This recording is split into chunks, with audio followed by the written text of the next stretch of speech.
વડોદરા શહેરમાં બાળકોના સામાન્ય ઝઘડાએ ગંભીર સ્વરૂપ ધારણ કરતા સોસાયટીના પ્રમુખ પર જીવલેણ હુમલાની ઘટના સામે આવી છે.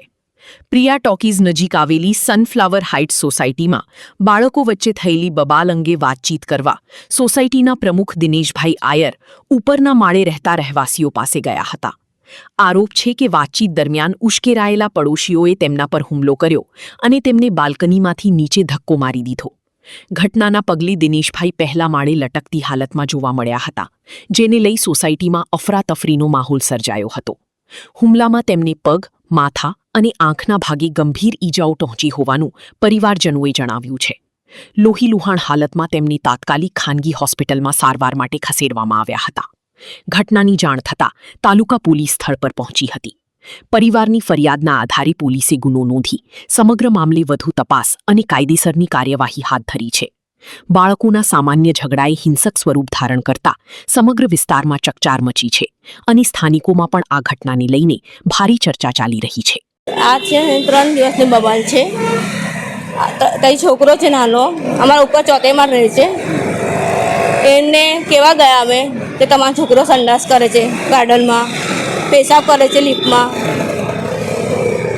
સાયકલો ચોરી પંચર કરે છે, હવા કાઢી નાખે છે. ખાલી એટલું કહેવા ગયા તો અમારે જોડે બબાલ કરવા નીચે આવ્યા. એમના શાળાને લેવા લઈને ચોથેમાં રહે છે, 401માં ઓજાર નામ છે. તે આવ્યા મારા જોડે બબાલ કરી અને દોડતા દોડતા આવ્યા અને મારા ઘરવાળાને આમ પકડ્યું અને નીચે ફેંક્યા ધક્કો. હા, 3જા માળથી. બીજે માળ પહેલે માળ પડ્યા, જાલીમાં ફસાઈ ગયા. એના પગમાં ફ્રેક્ચર થયું, માથામાં વાગ્યું, આંખમાં વાગ્યું. હમણાં આઈસીયુમાં છે. સારી છે પણ આઈસીયુમાં છે. કેટલા દિવસથી 3-4 દિવસથી આવું કરે છે. સોસાયટીના પ્રમુખ છે એટલે? હા. પ્રમુખ છે. કેવા ગયા એટલા માટે? કેવા ગયા કેવું તો પડે ને લોકોને. તમે તોડી નાખો, ઉપરથી ફતરા મારીને તોડી નાખો તો બોલવું તો ખરે જ ને એમને. તો ના, એવું નહીં કહેવાનું અમને. તો કોણ છે આ મારવાવાળું? એનો સાડો અને 2 જણા આવેલા. એ તય જ રહે છે? હા, ઉપર ચોથે માળે. હા. ફરિયાદ કરી તમે? હા, કરી છે. અચ્છા, શું આશા કરી રહ્યા છો? મેં આશા કરું છું એમને કે એમને અહીંયાથી કશું કરો કે તમને સજા કરે. બસ મારો ઘરવાળો સિરિયસ છે. અચ્છા, અત્યારે એમને સિરિયસ કેવી કન્ડિશન છે? અમને તો કંઈ નથી, તો સિટી સ્કેન બાકી છે. સનફ્લાવર હાઇટ સોસાયટી છે, સેવાસી રોડ પર આવેલી છે. અને તે બનાવ એવો બનેલો કે એના નાનો છોકરો જે હતો સામેલાનો, એ 3-4 દિવસથી હેરાનગતિ કરતો હતો. લિફ્ટમાં બાથરૂમ કરી જાય, ગાર્ડનમાં બાથરૂમ કરી જાય, લોકોના સાયકલની હવા કાઢી નાખે, પંક્ચરો કરી નાખે છે. અમુક જેના આપણે ચોરી બી કરી છે ઘરમાં નાના છોરા. આપણે એમ નાનો છોરો છે, આપણે બાપા જ કહેવા જઈએ, બરાબર. બાપાને કહેવા જઈએ તો બાપા ઊંધો ગાળો બોલે છે અમને. ફ્લેટમાં બધાને ગાળો બોલ્યા કરે છે, જે બી કહેવા જાય ને ગાળો બોલ્યા કરે છે. લોખાગીરી કરે એક નંબર છે. જે બોલે જે બી કહેવા જાય, જે સાયકલની હવા કાઢી નાખે કહેવા જાય તો બધાને ગાળો બોલ્યા કરે છે. પરમ દિવસે બી અમે સમજાવવા ગયા હતા ને સમજાવ્યો તો ગારમભાઈ કરતો હતો. એટલામાં બધી વાતચીત બધી થઈ ગઈ. સમજાવ્યો એને બી સમજાવ્યો, થોડું બોલાચી બી થઈ ગઈ, ગારમભાઈ બી થઈ સમજાવ્યો. મંગળવારની વાત એટલામાં બધું પતી ગયેલું. પછી કાલે એ બહારથી 3-4 લુખ્ખા તત્વાને લઈ આવ્યો અને એ સીધો ઘર આગળ મારવા લઈ આવ્યો. દિનેશભાઈ જેમથી બહાર નીકળ્યા તો એને 2-3 જણા પકડી સીધો ઉપર ઊંધો કરી નાખ્યો. એટલે દિનેશભાઈ ત્રીજા માળ પર દિનેશભાઈનું મકાન છે, પેલા ભાઈનું મકાન 4થા માળ પર છે.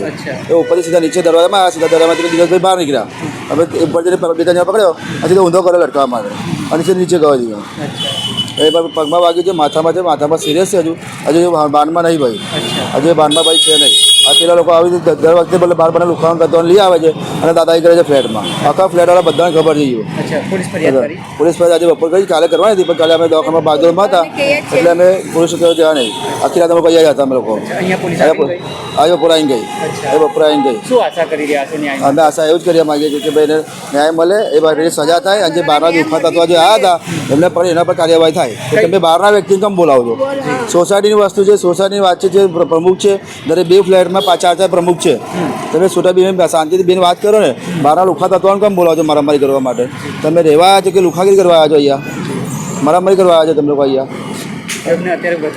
એમને વાગેલું છે. હજુ વાનમાં છે ને, એ આંખમાં વાગેલું છે, માથામાં બલ પર વાગેલું છે, પાછળના ભાગ પર અને પગ ફ્રેક્ચર થયેલો છે. એક આંખ તો એમની ખુલતી જ નહીં.